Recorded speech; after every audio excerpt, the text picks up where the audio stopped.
Beryl is a master swordsman, perhaps the greatest alive, though he's never thought of himself that way. Now in his 40s, he leads a quiet life managing the family dojo tucked away in a rural village, far from the noise of fame or glory. One morning, while he's practicing in the yard like always, his father watches with a sigh, wishing aloud for grandchildren to brighten up the place. It's been a long time since Beryl inherited the dojo, but when it comes to his love life, nothing has really changed. He's just as unattached now as he was then. He tells his father he's simply been too busy running the dojo to focus on relationships or settling down, but the old man won't drop the subject. Half teasing, he even suggests Beryl train a promising young woman and make her his wife, but Beryl immediately rejects the idea, saying it's completely inappropriate. This dojo has been in their bloodline for ages, and Beryl has devoted himself to preserving its traditions and legacy. There was once a time when he dreamed of becoming a legendary swordmaster, a name known across the land. And though he's far beyond the skill of most, Beryl never saw himself as someone who deserved that kind of recognition. Still, he takes great pride in his role as a mentor. Many of his former students have gone on to make names for themselves, and that, more than anything, keeps him going.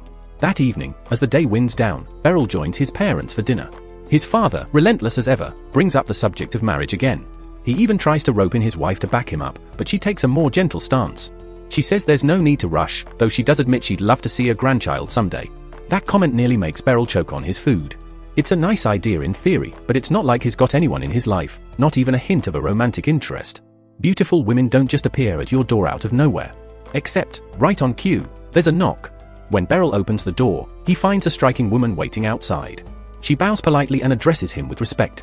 It takes him a moment, but he recognizes her, Ilusha Citrus, one of his most talented former students. He welcomes her in and pours tea as they catch up. He remembers how gifted she was back then, focused, sharp, and full of promise. What surprises him now is learning that she's become the commander of the Royal Knight Order.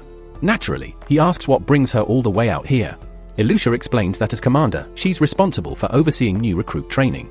After considering her options, she decided to recommend Beryl for the role of sword instructor. And not just a casual suggestion, her endorsement was approved as an official imperial decree. That's why she came in person to deliver the news. Beryl never asked for such a position, and his first reaction is to decline. But before he can speak, his father jumps in with a warning. Refusing an order from the Empire might not just be rude, it could be dangerous. Ilusha quickly tries to ease the tension, assuring Beryl that no one's going to execute him over it. Still, declining would have its consequences, so accepting might be the wiser choice. She then mentions that a carriage is already waiting to take them to the capital, and she'll explain the specifics of his new role tomorrow. Beryl is taken aback by how sudden this all is, but his father doesn't seem bothered in the slightest. In fact, he waves Beryl off cheerfully, joking that he should enjoy his time in the capital, and maybe even find a nice girl while he's at it. To make things more awkward, he loudly suggests that Ilusha wouldn't be a bad option. Flustered, Beryl tells him to stop, especially since it's clearly making Ilusha uneasy. Not to mention the age gap between them. Still, Ilusha mutters under her breath that she wouldn't exactly be opposed. Regardless, Beryl isn't interested in seeing what might happen if he declines the offer, so he reluctantly agrees to go. On the carriage ride, he notices something familiar. Ilusha is carrying the same sword he once gave her. It's the standard blade he presents to every student who completes training at his dojo, a symbol of achievement. Somehow, she's kept it in perfect shape all these years. He finds it touching that she's held onto it, though he admits he never thought such a basic weapon was worthy of a knight commander. He suggests she could easily get a better one made, but Ilusha disagrees. She insists the sword is just right for her. Beryl figures she's saying that out of lingering respect, like she still puts too much value in things from her former teacher. But to him, he's just an ordinary swordsman. He doesn't see himself as someone qualified to hold a prestigious teaching role. That's when Ilusha grins and teases him, saying it's about time the country-born sword instructor made his appearance in the capital. Beryl gives her a confused look, wondering who she's even talking about. He's not a bumpkin, and he certainly doesn't think of himself as a swordmaster, but she disagrees. Whether he accepts it or not, his name has spread among sword-fighting circles. Many of his students have gone on to become respected fighters and adventurers. In certain circles, he's somewhat of a legend, though she admits she's not a fan of the nickname people have given him. Beryl laughs it off, not really buying into it. In his eyes, Ilusha's probably the only one who still believes he's anything special. Before long, they reach the royal capital. Ilusha drops him off at a quiet inn, telling him to rest up. She'll be back in the morning to collect him. And sure enough, she returns as promised and brings him to the castle, where he's formally introduced to the Knight Order. Standing before the assembled recruits, Ilusha proudly declares that Beryl's skill is so great that even she wouldn't stand a chance against him. The recruits should consider themselves lucky to train under someone like him. Not everyone seems impressed, though some of them exchange skeptical looks, and one recruit in particular doesn't bother hiding his dissatisfaction. It's obvious that not all of them believe he deserves the role. Later, as Beryl and Ilusha stroll through the castle halls, she congratulates him on officially becoming a special instructor. She explains that his schedule won't be too demanding, he'll only need to train the recruits a few times each month. That way, he can keep things running smoothly at the dojo without throwing his routine into chaos. Just then, a girl rushes over, practically glowing with enthusiasm. She calls out to him with a cheerful master, like she's been waiting forever to reunite, and in her case, she kind of has. Her name is Kiruni, and she was once a student of Beryl's, about 2 years ago. He remembers her ambition clearly, she dreamed of becoming a knight. Now here she is, wearing the trainee armor of the Knight Corps, one step closer to her goal. Though she's still far from full knighthood, she's thrilled to be back training under Beryl's guidance. Ilusha is just as excited, seeing a familiar face returning with such determination. Later that day, Beryl makes his way home, expecting a quiet night. But as he opens the door, he's greeted by a familiar presence, another one of his old students. It's Randreed, and this time he isn't alone. Randreed has brought along his wife and their newborn child to introduce them. Beryl is genuinely happy to see how well things have turned out for him, but before he can say much, his father cuts in with his usual bluntness. He jokes, though not entirely likely, that Beryl shouldn't come back until he's settled down with a wife and child too, just like Randreed. Turns out, Randreed didn't just start a family, he also reached the rare rank of Platinum Adventurer since leaving the dojo, an incredible achievement. But now that he's become a father, Randreed has decided it's time to hang up his gear and return to the village life. Beryl is surprised that someone would walk away from such a prestigious title, but at the same time, he understands, adventuring and family life don't always mix well. During their talk, Randreed casually mentions he plans to help out at the dojo. Beryl, a bit puzzled, asks what he means, and that's when his father drops the real news. He's already decided Randreed will take over as the dojo's new instructor, meaning there's no need for Beryl to stay. In other words, Beryl's just been ousted from his own home, even though technically, the property belongs to him. The following day, Beryl fills Ilusha in on the whole situation. He admits he's going to need a new place to live in the city. The inn he stayed at the previous night was way too upscale to be a long-term option, so he's hoping to find something more affordable. Ilusha immediately offers to help him search. Half teasing, she suggests he could stay at her place, but Beryl quickly declines, saying it wouldn't be proper. The disappointment on her face is clear, though she doesn't press the issue. Trying to keep things upbeat, she asks if he'd at least like to grab a meal together. Beryl agrees, and the two start making their way to a nearby restaurant. But before they get far, someone suddenly yells at Ilusha, accusing her of being inappropriate for walking around with a man and calling him master in public. The voice belongs to a young woman who clearly has some past with Ilusha, and not a good one. She's visibly offended that the Knight Commander would be seen casually walking with what she sees as a nobody. Beryl, wanting to avoid trouble, lowers his gaze and says nothing. But the girl won't leave it alone. She steps right up to him and pulls down his mask, demanding to see his face. The moment she gets a look at him, her entire expression changes. She calls him master, too. Beryl, caught off guard, doesn't recognize her at first. But she quickly reminds him her name is Serena, and years ago, he saved her and taught her the basics of swordsmanship. It takes him a moment, but then the memories begin to return. He recalls the day he discovered a gravely injured girl nearly 20 years ago. Taking her under his care, he nursed her back to health and introduced her to the fundamentals of swordsmanship. Time passed, and their paths diverged, with no contact in over 10 years. So when he learns that she has risen to the rank of a black-level adventurer, genuine surprise washes over him. Serena, the woman in question, apologizes for the long absence but wastes no time asking what business has brought him to the capital so suddenly. Ilusha quickly answers, explaining that Beryl has been assigned the role of a special instructor for the Knight's Order, and she's been helping him search for accommodation. Before she can say more, Serena jumps in, arguing that she'd be far better suited to the task. She spent years drifting between inns, after all, and claims she knows all the best spots. It doesn't take long before the two women are locked in a verbal tug-of-war, squabbling over who's more fit to assist Beryl in finding a place to live. Caught in the middle, Beryl is bewildered by the underlying friction between them. Nevertheless, their combined, albeit argumentative, efforts ultimately lead him to a suitable inn that meets his needs. After settling in, Beryl expresses his gratitude to them both. With a weary sigh, he pleads for peace between them, citing his fraying patience after a long day filled with shouting. Out of respect for him, they both fall silent. The three then walk back in quiet companionship. Later, Beryl stands by the window, watching the two women depart in silence. He's not especially fond of the city, the constant bustle isn't his preference, but seeing so many of his former students nearby gives him a sense of familiarity. Perhaps, despite his reservations, he might not feel so alien in this place after all. The next morning, training resumes as usual for the Night Order. On the practice grounds, Vice Commander Henblitz is putting on a display of dominance, besting each sparring partner with swift, exact strikes. It's evident that his skills far exceed the others. Once his match ends, Alicia steps forward with an announcement. There's been a change.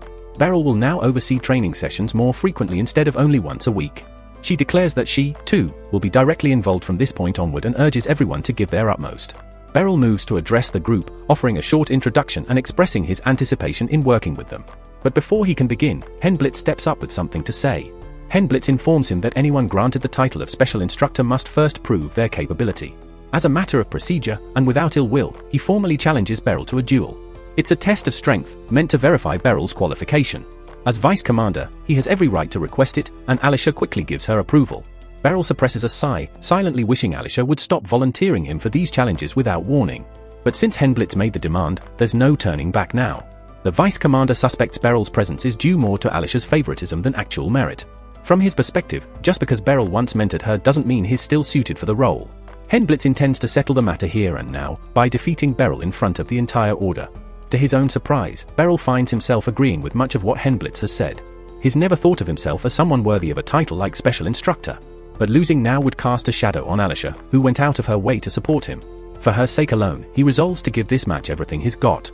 The duel kicks off as Henblitz bursts forward, closing the distance between them in a flash. Beryl brings up his blade, meeting the furious flurry of attacks with calm precision. Henblitz is fast, unbelievably fast, and every strike carries crushing force. But Beryl knows the flow of battle. If he can intercept just one blow at the right moment, with the right angle, he can disrupt the rhythm. And that's exactly what he does. With one expertly timed redirection, he breaks Henblitz's balance and slips inside his guard, blade drawn for a finishing move. Henblitz freezes. In a real fight, that would have been a lethal blow. The point goes to Beryl. They return to their starting positions, and Henblitz immediately charges again, this time even quicker than before. His raw strength is undeniable, but despite the power, Beryl reads every move as though it were in slow motion. He meets each attack with practiced ease, countering without hesitation. Realizing brute strength won't be enough, Henblitz finally decides to let loose. He uses his signature move, Roaring Blade, a blinding, high-speed spin attack so forceful that most fighters can't even block it. It's a finishing move. But just as it comes crashing down, Beryl disappears.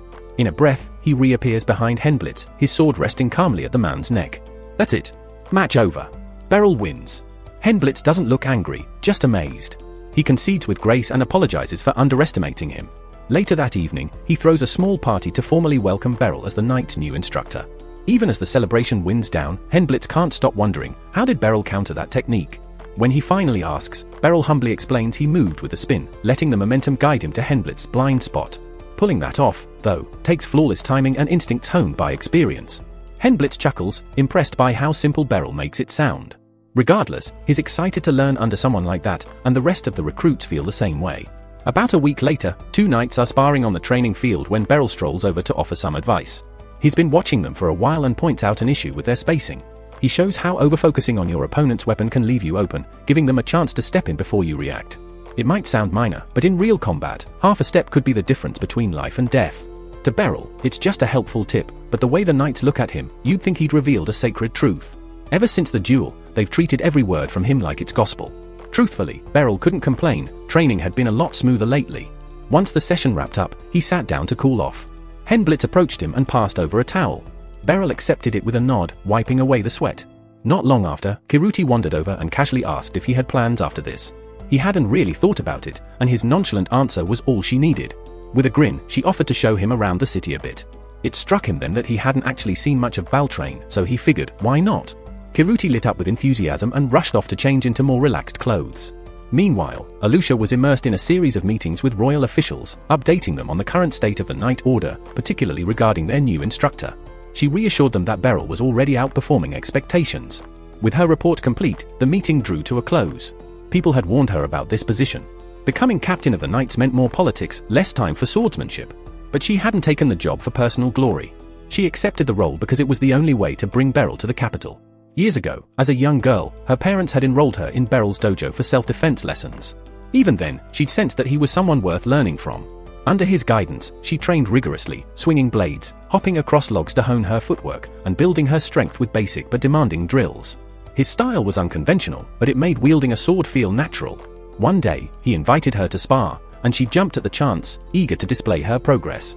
But the moment their duel began, she realized there was no gap in his defense. Growing up under Beryl's tutelage, Alicia assumed every instructor was as skilled as him, until that illusion shattered during a cross-dojo sparring event.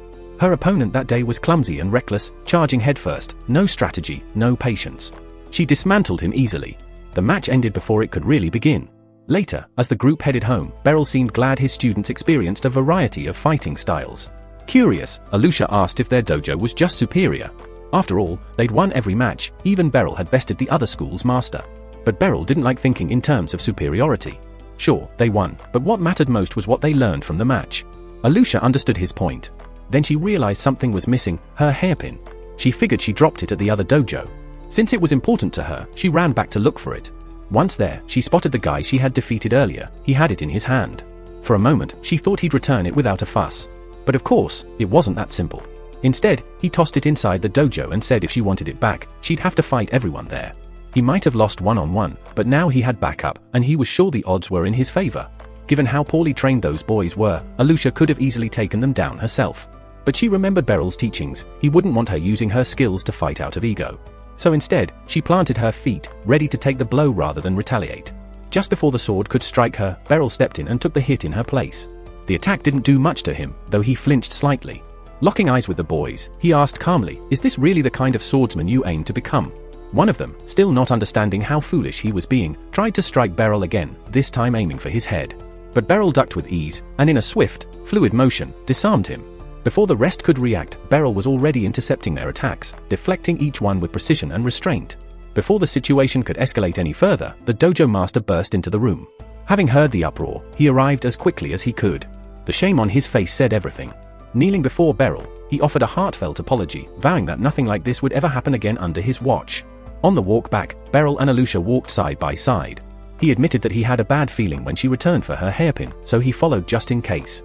Alusha felt guilty that Beryl took a hit for her, but he reassured her it was nothing serious. She hadn't done anything wrong, and he didn't want her blaming herself. If anything, he held himself responsible for letting her face a risky situation without someone there to guide her. Years passed, and now Alusha was sparring with Beryl again. His skill hadn't diminished in the slightest. But this time, she was able to keep up with him, and for the first time, she managed to land a solid strike. Beryl was sincerely impressed by her progress. He told her she was ready. It was time for her to graduate. With pride, he handed her the ceremonial sword that marked her completion of the dojo's training. By then, Alusha had realized Beryl was completely unaware of how extraordinary he truly was. She didn't want to leave, not because she wasn't ready, but because she felt there was still more to learn from him. Yet, she didn't want to argue or burden him with hesitation. So instead, she made a quiet vow. She would prove to the world that Beryl's teachings were unmatched. That's why she joined the Knight's Order and took the entrance trials. As she expected, no one there could rival the training she had received. Even the examiners found themselves pushed to their limits trying to keep up with her. If they struggled, then they wouldn't have stood a chance against Beryl. His speed, his instinct, his ability to read an opponent before they moved, it was on another level. To Alusha, there was no doubt, Beryl was the greatest swordsman alive. But the man himself had no idea. And knowing his nature, he would have been perfectly fine living quietly, without fame or recognition. Alusha, however, refused to let his legacy fade into obscurity. Gradually, she rose through the ranks of the Knight Order, gaining power and respect, driven by one purpose, ensuring the world saw Beryl's brilliance. A full 10 years had passed since she'd last trained under him, and during that time, he'd only grown more extraordinary. Deep down, she still feels a twinge of guilt for assigning him the role of special instructor without consulting him first, but honestly, it was the only way to pull him out of that quiet village and let others witness what she had always known. At the training arena, Alusha approaches Hemblitz to ask how Beryl's session went. Hemblitz beams and says it was incredible. Every trainee walked away with something meaningful. Alusha then scans the area, but Beryl is nowhere to be seen, so she asks if he's already left. Hemblitz casually mentions that Kiruni invited Beryl to take a stroll through town. The moment Alusha hears that, a sharp pang of envy hits her. Kiruni had basically asked him on a casual outing, and now Alusha wishes she'd had the same idea first. Elsewhere, Kiruni is guiding Beryl through the bustling city streets, eagerly pointing out hidden gems and local favorites. Beryl is quietly amazed. Compared to the calm rhythm of his home village, this place overflows with energy. Still, he's puzzled when they head toward the Western District. He assumed the notable landmarks, like the Palace and Grand Cathedral, were up north. Kiruni acknowledges that he's right, but explains that after living here so long, those iconic places lose their appeal. You pass them every day, and they stop feeling unique.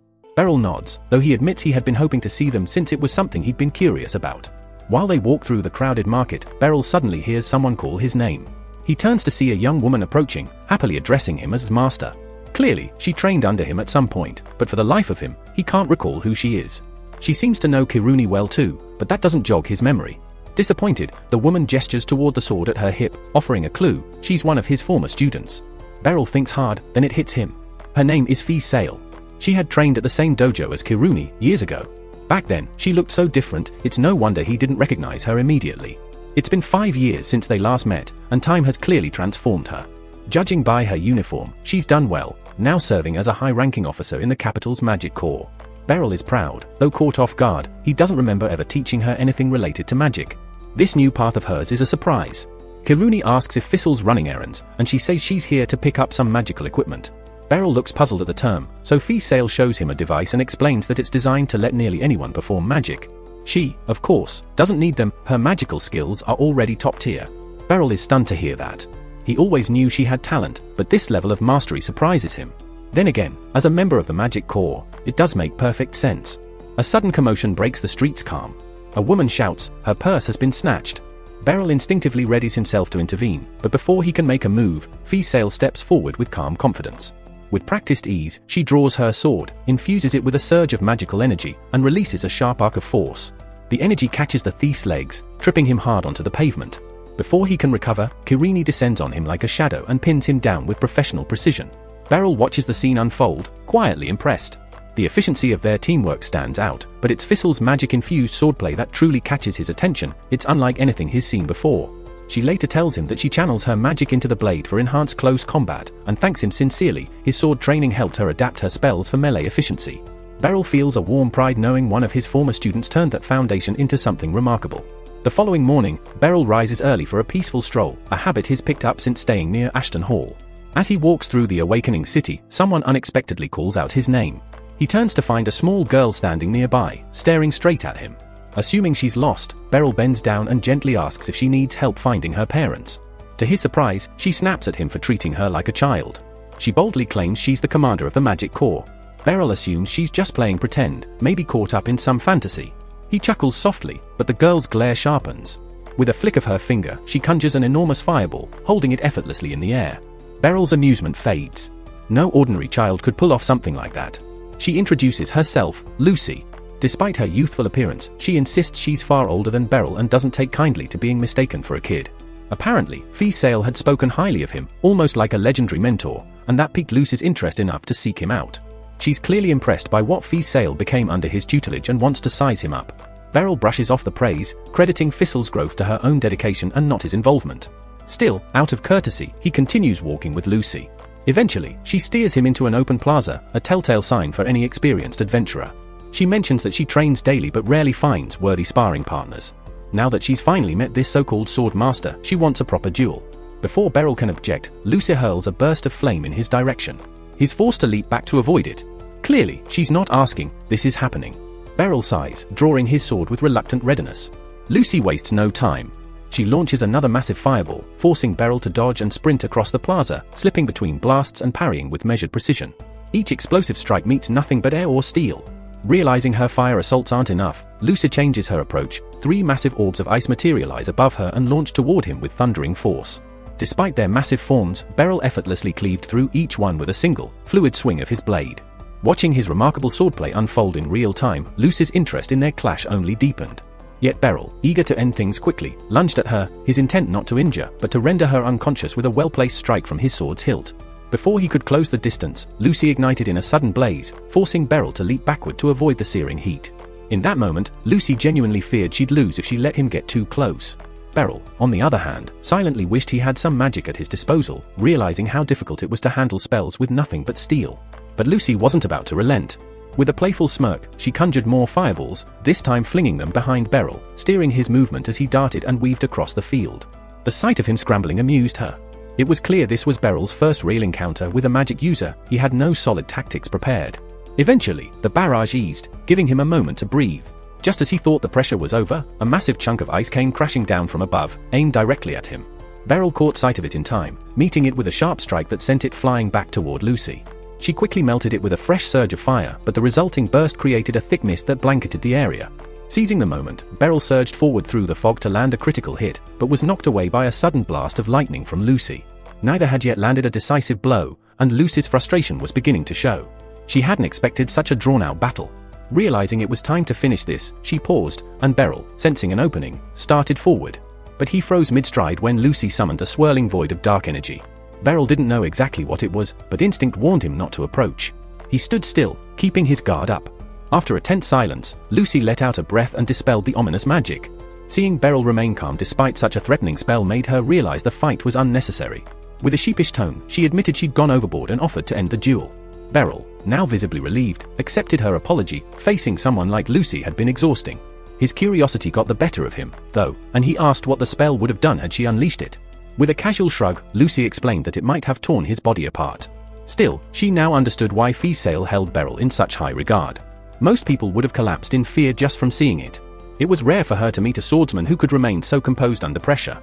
Feeling genuinely sorry for dragging him into such a difficult encounter, she invited him to visit the Magic Institute sometime soon, promising to make it up to him personally. That afternoon, Beryl returned to his routine, once again guiding the students through their training sessions at the hall. During his break, Beryl happened to run into Fiesale in the hallway, who had come to deliver some healing potions from the Magic Institute. She offered one to Beryl, apologizing for Lucy's earlier behavior. Beryl hesitated, knowing how expensive healing potions could be, but Fiesale reassured him it was on the house. Beryl admitted that, up until now, he had almost convinced himself that Lucy was just a normal young girl. Fiesale laughed and explained that Lucy used magic to maintain her youthful appearance, and her true age was a mystery. Despite this, Beryl couldn't help but be amazed by how someone so small could wield such power.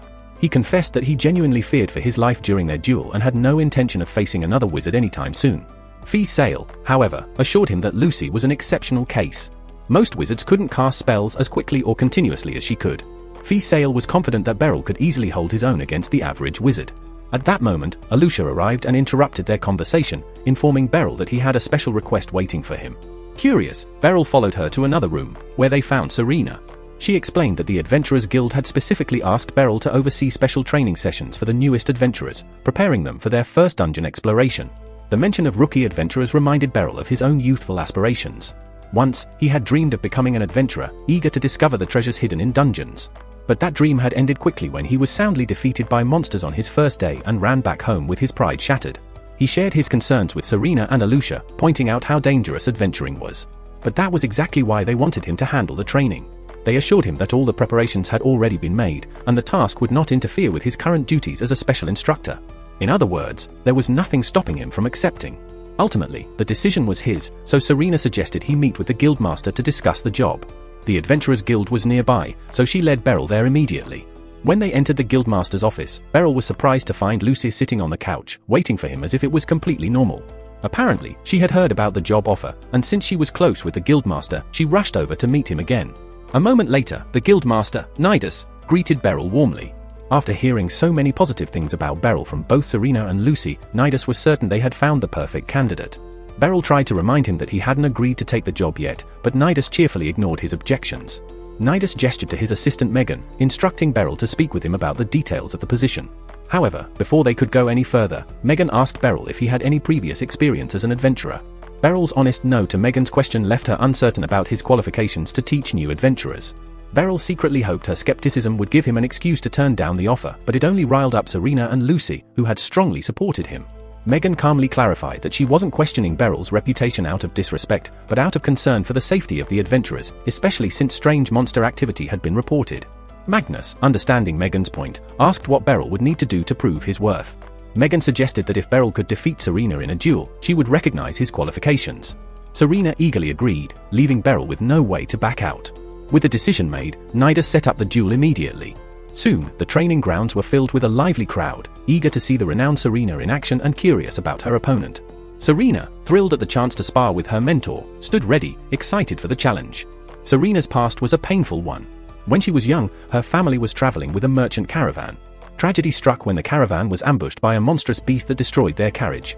In a desperate attempt to save her, Serena's parents threw her off a cliff, leaving her as the sole survivor. When Serena regained consciousness, the first face she saw was Beryl's. He took her to his home, where he tended to her injuries. Once she was stable, he gently asked about her background, but Serena broke down when the topic of her parents came up. Seeing her distress, Beryl reassured her to rest and not worry about it. With nowhere else to go, Beryl turned to his parents for help. They welcomed Serena into their home, agreeing to care for her until a permanent solution could be found. Over time, Serena became part of the family. Initially shy and withdrawn, she found comfort in Beryl's presence. One day, Beryl was training with his sword outside when he noticed Serena watching him.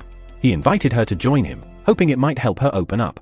Serena eagerly accepted, and from then on, she trained with Beryl whenever she could. As Beryl patiently taught her swordsmanship, their bond grew stronger. Soon, Serena was so committed to her training that she would often arrive early, sword in hand, ready for the day's lessons. Beryl, pleased with her dedication, welcomed her into his class, happy to see how much she had grown. Serena had found a new family in Beryl, and she would have been content to stay by his side forever. Years passed, and Serena had grown into a skilled, gold-ranked adventurer. The path that led her here started long ago when a family came forward to adopt her. Although Beryl and his parents agreed that it was best for her future, Serena didn't want to leave, torn between her desire to stay and her sense of not wanting to burden Beryl. With a heavy heart, she left, thanking him for everything. Time moved on, and she became one of the finest in her field. On an escort mission, Serena's caravan was ambushed by bandits led by a renowned swordsman. Her teammate warned her to be careful, but before the warning could fully leave his lips, Serena was already charging into battle. In moments, she had wiped out the entire group of bandits without so much as breaking a sweat. She had two motivations for becoming an adventurer. One was to ensure that no one had to suffer the same fate she had, and the other was to honor Beryl's teachings by putting her newfound skills to use. And now, after 2 decades, she had the chance to face her old mentor in a duel, eager to show him how far she had come. Though Beryl wasn't thrilled about the duel, the gleam of excitement in Serena's eyes couldn't be ignored. As her former master, he knew it was his responsibility to give her a fight that would make a lasting impression. The duel began, and Serena rushed in, her swords flashing in a flurry of swift, precise strikes. Her speed was impressive, but Beryl kept up with each move, blocking or dodging every attack without effort, leaving her unable to land a hit. Serena's enthusiasm only grew as they clashed, savoring the challenge of fighting someone who wasn't holding back. Beryl, on the other hand, couldn't help but feel proud. Serena had clearly dedicated herself to honing her skills over the years, and it was evident in her refined technique. But there was still something in her form that wasn't quite right, a slight stiffness in the way she swung her left hand. It was subtle, but enough for him to exploit. With pinpoint precision, Beryl disarmed her in a fluid motion, sending her sword flying from her grip. Serena tried to respond with a quick strike from her other sword, but Beryl was faster. He swept her legs from under her, leaving her flat on the ground, his blade hovering just above her neck. The duel was over. The audience erupted into applause, and Mijin approached Beryl, apologizing for ever doubting his abilities. Beryl waved it off, understanding the skepticism of someone who had never seen their teacher in action before. With newfound respect, Mijin offered Beryl a position as the guild's special instructor, which Beryl accepted. The very next morning, Beryl found himself standing at the entrance of a dungeon with his new students, Porter, Midri, and Sarlacats. As they ventured in, Sarlacat's magical watch began to glow, signaling the presence of 6 monsters ahead. The students readied themselves for battle, and while Beryl and Serena stood back, watching over them, the 3 adventurers quickly engaged the goblins. Their teamwork was flawless, and the monsters were defeated swiftly. Deeper into the dungeon, everything continued smoothly, and soon they had explored every corner without any major incidents. However, as they made their way back to the entrance, Beryl felt an unsettling sensation. Something wasn't quite right. There seemed to be fewer monsters than he had anticipated. As Porter moved toward the dungeon's exit, his magic watch suddenly shattered with a violent crack, signaling the presence of a force far beyond its detection limits. Beryl's urgent shout to warn Porter came too late. An unseen threat grabbed him, inflicting severe wounds while leaving him barely clinging to life. Beryl and Serena knew they couldn't help Porter immediately. They had to deal with the powerful creature first, and that wouldn't be easy. Before them stood a Xenograbil, a legendary monster infamous for its terrifying strength. Even the most experienced adventurers would struggle to survive a confrontation with one, yet there was no choice but to fight. Beryl and Serena steeled themselves for the battle ahead. Beryl couldn't help but regret taking on this assignment, but at least Serena was here with him. As a black-ranked adventurer, she was more than capable of handling the griffin, or so he hoped. While she took care of that, Beryl intended to rush to Porter's aid. However, before he could even grab a healing potion, Serena, thinking the same thing, gave him a quick high five and declared that she would handle Porter. Beryl didn't even have time to protest before the griffin lunged at him, forcing him to dodge with lightning reflexes, leaving him no choice but to fight. The griffin's claws swiped at him with frightening speed, but Beryl managed to deflect the blows with his sword. Seizing an opening, he aimed for the griffin's legs, only to find the creature's scales nearly impenetrable. His strike had no effect. Now stuck on the defensive, Beryl's thoughts turned to how long he could hold out until Serena secured Porter's safety. But when he glanced back to check on her, he momentarily dropped his guard, narrowly avoiding the griffin's claws. His heart raced as he fought to recover from the close call, but he was badly wounded. Beryl knew he needed a strategy, or he wouldn't last much longer. Normally, he would aim for the monster's head, but with its fire-breathing abilities, that wasn't an option. Instead, he decided to try flanking the creature, only for the griffin to spot him and counter with a vicious tail swing. Quick to react, Beryl severed the griffin's tail in one swift motion. The griffin, enraged, retaliated by launching a massive fireball at him. Barely dodging it, Beryl had hoped the griffin would become disoriented after losing its tail, but to his surprise, it charged straight at him. The griffin crashed into Beryl with bone-shattering force. Though the impact sent waves of pain through him, he remained on his feet, using the moment to reposition and brace himself for the creature's next attack. But that proved even harder than expected. The griffin suddenly took flight, with Beryl clinging to its back as it soared upward. A fall from this height would be certain death, and the griffin's struggle only made Beryl hold on tighter. The griffin's fury intensified, and when it finally descended, Beryl managed to leap off. But the creature wasn't done. It used its magic to heat the ground beneath it, turning the earth into molten lava. Beryl scrambled onto a nearby rock, doing his best to avoid being burned alive as the battle raged on. But Beryl isn't the only one in danger. The lava is quickly approaching the caves, and the young children trapped inside will be burned alive in mere moments. Hearing their cries for help, Beryl casts aside his own safety and dashes toward the danger. His boots provide some protection against the scorching ground, allowing him to move swiftly. He clashes with the griffin once more, but the creature's armor-like hide is still tough, and Beryl struggles to land a significant blow. The griffin retaliates by hurling another barrage of fireballs, forcing Beryl to desperately dodge and weave across the molten landscape. One explosion sends him flying, but he uses the momentum to his advantage, plunging his sword deep into the griffin's eye while airborne. The beast shrieks in pain, thrashing violently in an attempt to shake him off. The silver lining? The griffin is now partially blind with Beryl's sword embedded in its eye. The downside, however, is that Beryl is left without a weapon, defenseless against the maddened creature, which seems ready to tear him apart. Just as all hope seems lost, the griffin looks up, and from above, Serena swoops down. With lightning speed, she crashes into the griffin, sending it slamming to the ground. Before the monster can recover, Serena moves quickly, slicing its throat cleanly and ending the fight. She notices Beryl's broken sword still lodged in the griffin's ruined eye and immediately apologizes, feeling guilty for not having been there sooner. Beryl brushes off her apology, telling her that the children's safety is the priority right now. As if on cue, the kids emerge from the cave, mostly unharmed except for some minor burns. The group breathes a collective sigh of relief and heads back to the Adventurers Guild to report what happened. The Guildmaster is stunned upon hearing that they defeated a named monster. Serena quickly gives credit to Beryl, admitting that if he hadn't supported her, she might not have made it through the battle. Beryl tries to downplay it, reminding her that she delivered the final blow, but Serena refuses to take any credit. The Guildmaster, deeply impressed by their achievement, promises to repay Beryl one day for his efforts. For now, though, he extends an invitation to Beryl to join the Adventurers Guild as a full-fledged member. However, Beryl declines the offer without hesitation. Outside, Serena apologizes once again, admitting that Beryl only got dragged into the situation because she had been boasting about his strength. Beryl reassures her that it doesn't bother him, though he still feels unworthy of all the praise he's receiving. Serena insists that he truly was incredible in the fight, and she's thankful for the chance to fight alongside him. Beryl thanks her as well, acknowledging that her decisions were perfect, and it was her judgment that saved everyone. Serena humbly downplays it, but Beryl insists that she's grown into a fantastic adventurer and deserves all the recognition. The next morning, Beryl wakes up early, determined to fix his broken sword. However, since he's still unfamiliar with the capital's layout, he asks Kiruni if she can guide him to a blacksmith. He thanks her for stepping in to help on such short notice, but Kiruni casually mentions that she was already planning to visit the blacksmith, so it's no inconvenience at all. Alusha, of course, decides to come along as well, though not out of jealousy. She claims it simply because choosing a sword is a serious decision and she wants to assist Beryl in picking wisely. Deep down, however, she knows she's missed so many opportunities to spend time with him, and she can't afford to let this one slip by. Eventually, they arrive at the blacksmith shop, where the owner, Balder, steps outside to greet Kiruni. But when his gaze lands on Beryl, he freezes, clearly stunned. It turns out that Balder was once one of Beryl's students. Despite being older than Beryl at the time, he had trained under him, believing that mastering swordsmanship would enhance his skills as a blacksmith. And judging by the impressive workshop he's built, it's clear that Balder's commitment paid off. With the group gathered, Balder asks what they need help with. Kiruni steps forward and explains that her short sword needs sharpening. Balder agrees and asks her to hand it over. Kiruni passes him the sword, and Balder inspects it closely, turning it over in his hands. After a long pause, he lets out a deep sigh, places the sword on the counter, and bluntly tells her it's beyond repair. She's completely ruined it. Alusha remarks that it's surprising, considering how meticulous and precise Kiruni usually is during training. If the sword's truly ruined, though, there's only one explanation, and Beryl quickly catches on. He turns to Kiruni, asking her what it feels like when she holds the sword.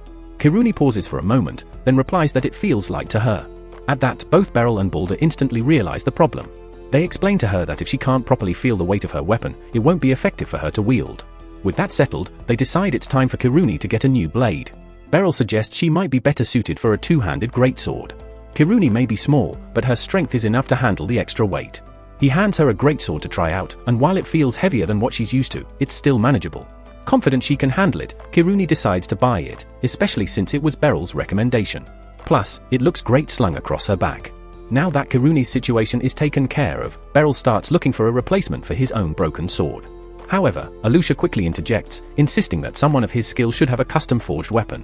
Beryl, though, isn't convinced and figures that any good quality sword from here will suffice. As he continues to browse, the door suddenly bursts open, and Serena enters, carrying a huge sack over her shoulder. The moment Alusha and Serena lock eyes, they start arguing, as always, unable to stand each other. Beryl steps in to break things up, redirecting the conversation and asking Serena why she's there. Sheringhand tells Balder that she has a special request for him. She slams a sack onto the counter, opening it to reveal a griffin's leg, proof of their victory. She asks him to forge a long sword from it. Balder is taken aback, as it's the first time someone has asked him to craft a sword from a named monster's remains. Though surprised, he's also curious why Serena would want a long sword, considering she's known for her twin blade style. Serena clears this up by saying the sword isn't for her, it's meant to be a gift for Beryl. Beryl protests, saying he doesn't deserve such a fine gift. He insists Serena should keep it, since she dealt the final blow to the griffin. But Serena is firm, saying that the sword is the least she can do to make up for Beryl losing his weapon in the fight. Balder chimes in, urging Beryl to just accept the gift, not because he's backing Serena, but because he's thrilled at the idea of crafting a legendary sword from rare materials. Reluctantly, Beryl agrees, though he tells Balder to keep it simple and avoid anything outlandish. Balder solemnly promises that the sword will be practical, but the gleam in his eye suggests otherwise. Balder estimates it will take a week to finish, and Beryl is fine with that. With errands done, Beryl suggests leaving, but Kiruni steps forward with a request. The scene shifts to the dojo, where Kiruni, holding a wooden replica of a greatsword, asks Beryl for private training. Beryl explains that the greatsword has two main advantages: its ability to deliver devastating strikes with wide, lateral swings and its enhanced control when gripped by the ricasso. As Kiruni practices, she recalls her old training under Beryl, memories of perfecting basic forms with him at her side. Later, Beryl is walking home alone when a child approaches him. She tries to steal his wallet, but he catches her wrist before she can get away. In retaliation, the girl blasts him with fire magic, forcing Beryl to release her. She escapes into the night, heading to a dilapidated building filled with rough men gambling and drinking. She tosses a small pile of stolen money onto a table, but the men complain about her haul. Their leader silences them, warning that MUI knows better than to slack off, as she understands the consequences. MUI remains expressionless, knowing all too well how brutal her boss can be. But then she realizes something's wrong, she's lost something important. In her haste to escape, she dropped a ring. Beryl now holds it in his hand, unknowingly making his way toward an important discovery. The following morning, inside the bustling training hall, Kiruni tirelessly hones her skills with a recently acquired greatsword, its weight still unfamiliar in her grip. At the opposite end, Hemblitz engages in yet another sparring match with Beryl. Despite his persistence, Hemblitz hasn't managed to land a single clean hit on Beryl. Now, making one final attempt, he charges in and feigns a heavy downward strike, only to shift his blade at the last second toward Beryl's torso. It's a smart move, but Beryl effortlessly reads the maneuver and counters with ease, leaving Hemblitz bested once again. Breathing heavily, Hemblitz thanks Beryl for the spar, who in turn acknowledges his rapid progress. The tactic was sharp, just not quite fast enough. As Hemblitz catches his breath, his gaze drifts toward Kiruni. He remarks on her gutsy decision to switch to an entirely new weapon, noting the promising strength she displays even with limited experience. Their improvement isn't just personal. It serves a greater purpose. The Knight's Order must bolster its combat readiness in preparation for a confrontation with a dangerous gang called the Dark Hand of Twilight. Recently, these outlaws have begun operating within the capital itself, stirring unrest and drawing the attention of both the Royal Guard and the knightly ranks. With the thieves' base nearly uncovered, plans for an all-out raid are underway. Success will require every available fighter, and Kiruni's raw power could be invaluable. Still, Hemblitz jokingly adds that Beryl could probably handle the entire gang alone if he wanted to. But Beryl clearly has no desire to get involved with petty crooks. Hemblitz assures him the knights are more than capable of handling it themselves, which Beryl is more than happy to hear. He's never had much interest in tracking down common criminals. Just then, Beryl finds himself staring at a ring in his hand, the same one he took from the pickpocket the day before. He wonders if it could serve as a clue.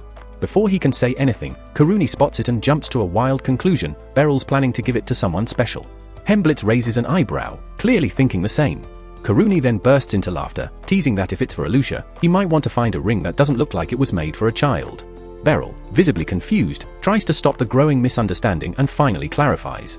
The ring isn't a gift. He explains that he was nearly robbed yesterday. Some girl tried to pickpocket him.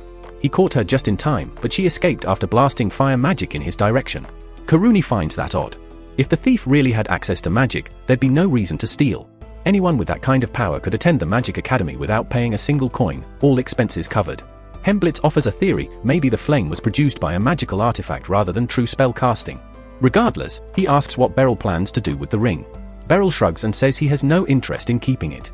If it was stolen, he'd rather see it returned to its rightful owner. Taking Hemblitz's advice, Beryl heads over to the Knight Order's front desk and deposits the ring there, officially washing his hands of the situation. With that done, he considers the matter closed. After all, the thief didn't actually manage to steal anything from him, and he certainly has no desire to go chasing after her. Still, her expression when he'd caught her lingers in his mind more than he'd like to admit. Later on, as he wanders through the city, Beryl begins browsing property auctions, realizing he can't keep living out of inns forever.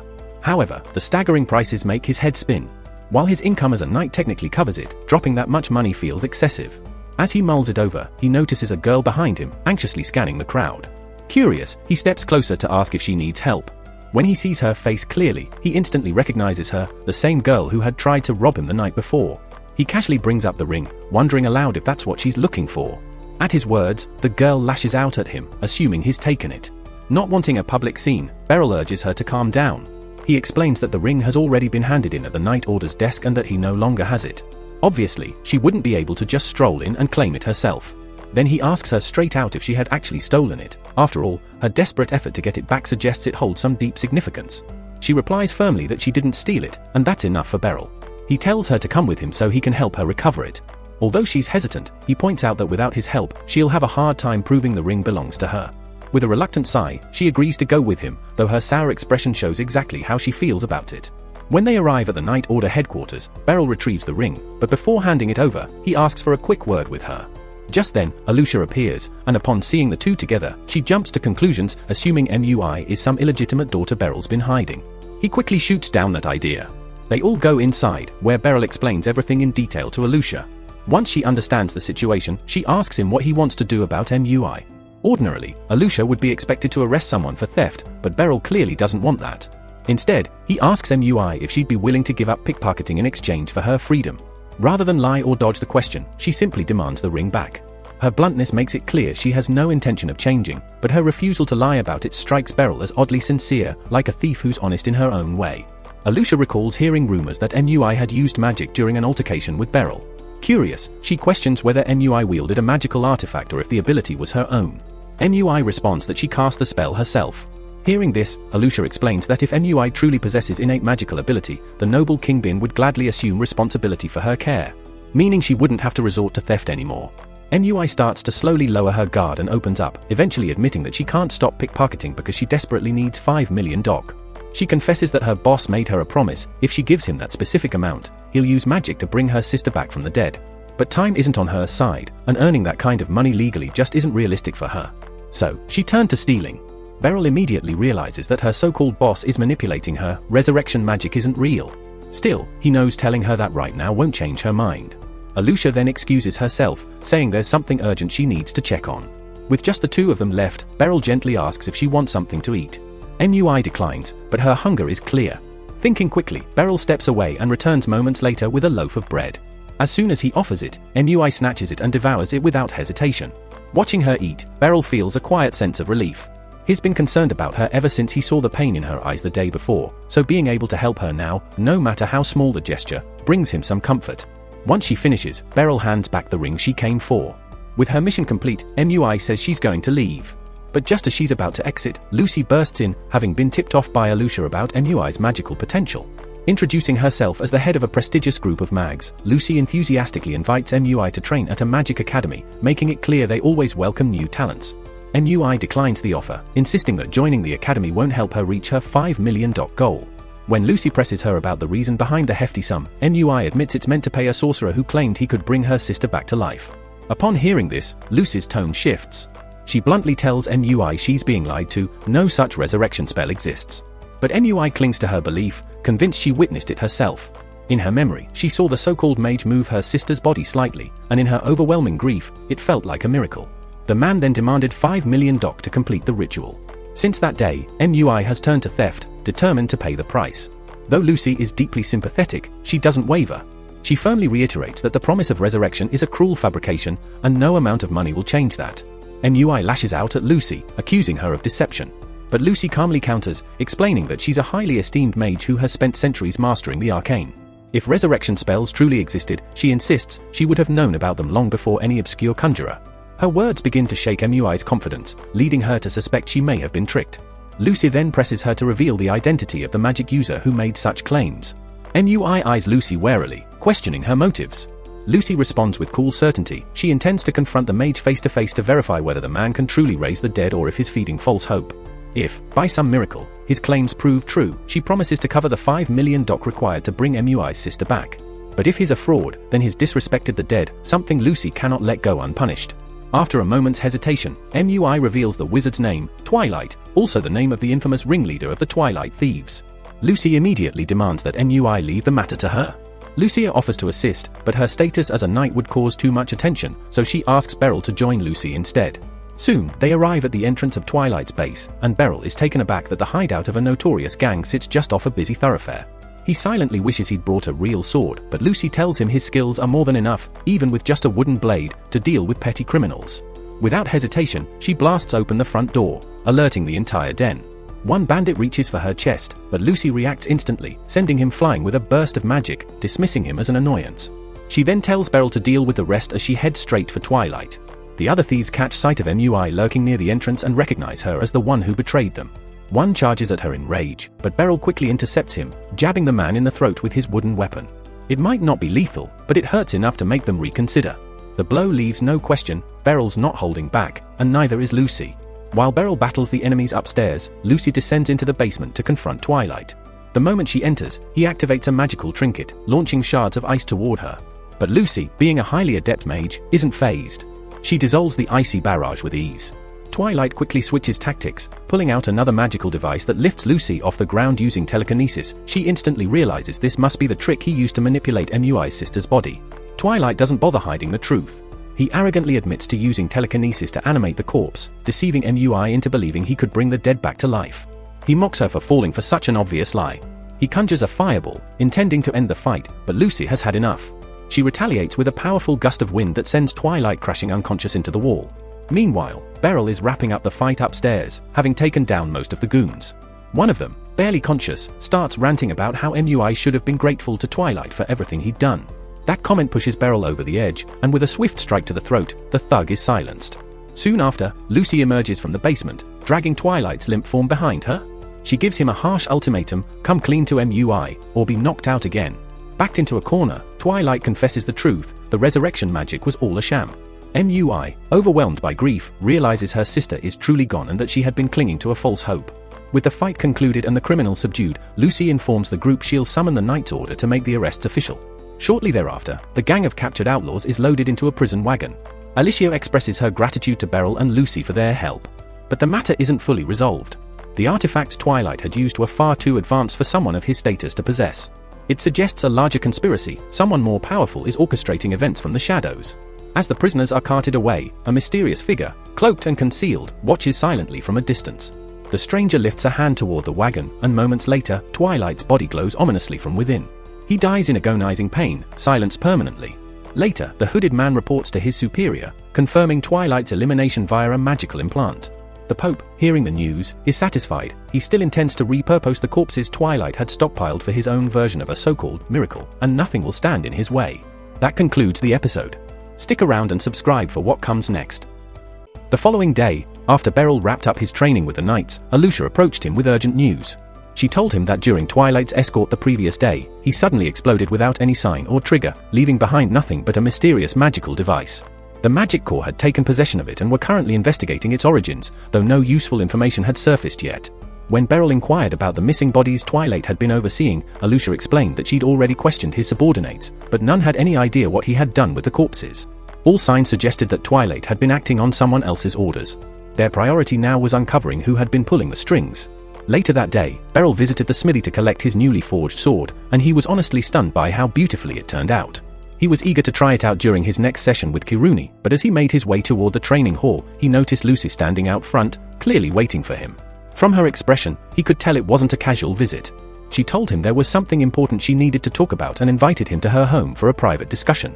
Not long after, they arrived at her residence, and Beryl was floored. He had no idea she lived in such an impressive mansion. While they walked through the entrance, Beryl asked about Mui, and Lucy replied that she was still working on convincing her to take up magic studies. Once inside, Lucy poured herself some tea before introducing Beryl to the man seated across from them.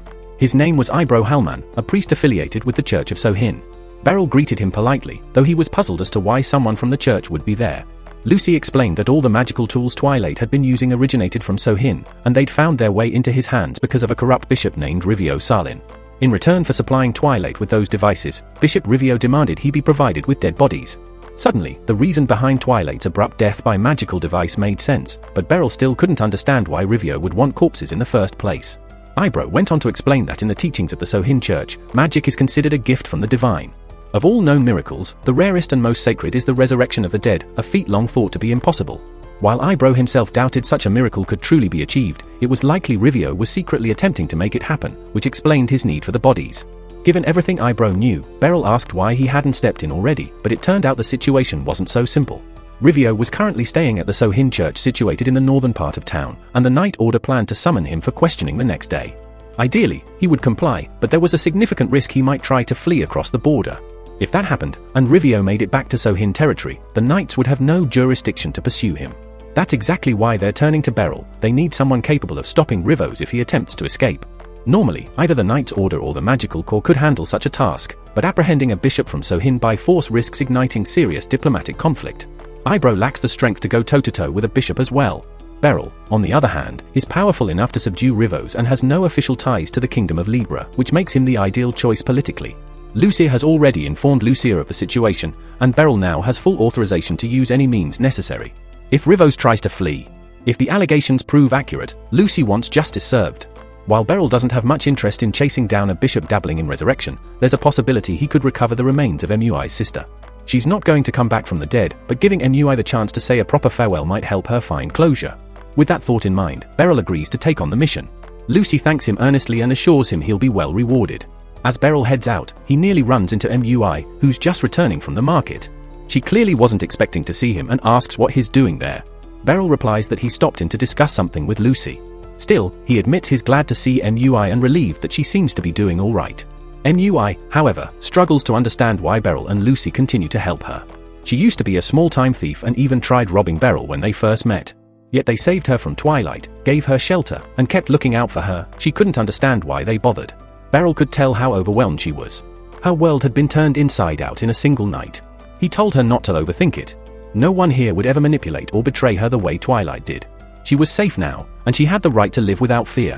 When MUI asked if it was really okay for her to just live, Beryl assured her that she more than deserved to move forward. He reached out to pat her head, but she batted his hand away, clearly irritated by being treated like a child. Beryl let it go, knowing she would open up when she was ready. A short while later, he left Lucy's home. That night, Beryl silently scouted the church in the northern district, watching for any signs that Rivos might be preparing to bolt. Sure enough, he spotted Rivos and his followers hurriedly packing up, clearly intending to leave the country. Beryl tried circling around to cut them off through the back, but a cloaked figure blocked his path. The man recognized Beryl immediately as the one who dismantled Twilight's entire crew, and apparently, he had been expecting him to show up. Beryl had anticipated trouble, but he still attempted to inform them that Rivios was required to appear for questioning the next day and was under a travel restriction. Predictably, the hooded figure disregarded the warning and summoned 3 armed fighters to deal with Beryl instead. He even authorized them to use magic, prompting the trio to link their swords and chant in unison, unleashing a spell that drastically increased their speed and strength. With their enhanced abilities, they became significantly faster, and Beryl braced himself for a serious fight. While the swordsman kept him occupied, Rivios and the hooded figure retreated back into the church to collect the rest of their belongings before making their escape. It had been a long while since Beryl had been forced into a fight where holding back wasn't an option. This time, it was kill or be killed. As the first opponent lunged, Beryl swiftly stepped aside and slashed him across the chest. Realizing how dangerous he truly was, the remaining 2 attackers teamed up to press him harder, trying to stall until reinforcements could arrive. Soon, Beryl found himself surrounded by 5 enemies, all empowered by magic. Even for him, this was a dangerous situation. Fortunately, he wasn't alone. Just as one fighter prepared to strike him down, a gust of wind knocked the sword clean from the man's hand. Faisal dashed to Beryl's side, declaring her support, with Karunar arriving close behind. Still, Beryl was puzzled as to why they had shown up at all. After all, he had been sent alone specifically to avoid dragging the Knights Order or Magic Corps into the conflict. The 2 assured him they hadn't come under official orders, they were simply nearby, so he was in danger and chose to intervene. Beryl wasn't fully convinced, but in truth, he was relieved to have help. The 3 quickly began pushing back their opponents. During one intense clash, Beryl locked blades with an enemy, only for the blue energy surrounding the man to suddenly vanish. The fighter froze, then collapsed, and Beryl knocked him out while trying to make sense of what had just occurred. Faisal suggested that the spell they used to enhance themselves was starting to wear off, leaving them weakened by magical backlash. With their strength fading, defeating them would be easier. Still, more enemy forces were closing in, so Faisal and Karuna urged Beryl to go after Rivios while they held the line. Grateful for their help, Beryl rushed into the church, determined to catch Rivios. But just as he neared his target, Spur stepped in to block his advance, giving Rivios time to start casting a powerful spell. Spur smirked, telling Beryl he was about to witness Rivios' ultimate goal, resurrecting the dead. As Rivios finished his incantation, several nearby coffins began to tremble uncontrollably. A few seconds later, their lids burst open as the corpses inside twitched to life. His experiment had worked, at least partially. These weren't truly revived beings but rather mindless husks animated by crude necromancy. Among them, Beryl spotted a familiar face, MUI's sister, and his stomach turned. He remembered how earnestly MUI had begged for her return. But this mockery of life wasn't what anyone had wished for. The reunion that should have been a miracle was instead a nightmare. One of the undead lunged at Beryl, grabbing at his ankle. Without hesitation, he brought his blade down, cleaving the creature's head clean off. Blue flames erupted from the severed body, vanishing it completely. Beryl moved with grim resolve, cutting down the others one by one until only MUI's sister remained. He had hoped to preserve her body, perhaps to allow MUI to say goodbye properly. But now, there was no choice. Gently, he wrapped his arms around her one last time and whispered an apology before driving his sword through her neck. She dissolved in the same brilliant blue fire, leaving behind only a ring that clattered to the ground. Before he could mourn, Spur came charging in with renewed fury. Beryl parried the first strike, but Spur was faster and more skilled than expected. A sharp pain tore through his shoulder as Spur's blade pierced him. Even so, Beryl refused to back down. He gritted his teeth, adjusted his stance, and counterattacked. When Spur swung again, Beryl narrowly dodged and delivered a slash to his opponent's shoulder. Spur hesitated, surprised that an older warrior could still move with such precision and force, even after using magic to enhance his own strength. But Spur wasn't done. In a reckless move, he plunged a dagger into his own side, turning pain into raw power. He came at Beryl again with a brutal flurry of blows. Beryl blocked what he could, but shallow cuts and scrapes began to multiply across his arms and chest. This was easily one of the fiercest duels he had faced in years. Realizing he couldn't win through force alone, Beryl changed tactics. As Spur lunged again, Beryl didn't evade. Instead, he let the sword strike his arm deliberately, using the moment of contact to disrupt Spur's momentum. It cost him dearly, the wound was deep, but it gave him the perfect angle. He lashed out with a swift, powerful slash, tearing across Spur's torso. That blow should have been the end, yet somehow Spur refused to fall. Even as the surge of backlash from his own magic enhancement ravaged his body, he dragged himself forward, barely conscious, blood oozing from dozens of wounds. He looked less like a man and more like a walking corpse, but he simply wouldn't stop. Beryl called out, telling him it was over, that he'd already lost. But as long as Spur could breathe, surrender wasn't an option. Beryl stood frozen, both amazed and unsettled by Spur's refusal to give in. But no matter how strong his will, the damage was done. His body finally gave out, collapsing to the floor without another word. With the fight ended at last, Beryl stepped outside and was relieved to see that Kiruni and Fisail had successfully dealt with Rivio. He offered his thanks for their swift work, then turned to face Rivio himself. The man didn't seem shaken or remorseful in the slightest. When they told him Spur had fallen, he only scoffed and said that Spur had been more than willing to lay down his life. Capturing him, Rivio claimed, wouldn't matter anyway, not unless they could perform some miracle of blood to save the world. Beryl didn't understand what the man was talking about, brushing it off as meaningless fanaticism. The following morning, Beryl visited Lucy to bring her up to speed on everything that had occurred. He still couldn't shake the guilt about not recovering MUI's sister's body. Sensing his mood, Lucy smiled and told him to come with her, she had a surprise. She led him to a charming house in the middle of town and, with a grin, told him it was his. Beryl blinked in disbelief. He'd been looking for a place to live, and now one had just fallen into his lap. Lucy encouraged him to check it out, and when he opened the door, he was shocked to see MUI sweeping the hallway. Stunned, he asked what she was doing there. Lucy explained that after their conversation the night before, MUI had finally agreed to enroll in the Magic Academy. But since she needed a legal guardian to do so, she would now be staying with Beryl, who would take on that role from here on out. And that's where this episode ends. Be sure to stick around for what comes next.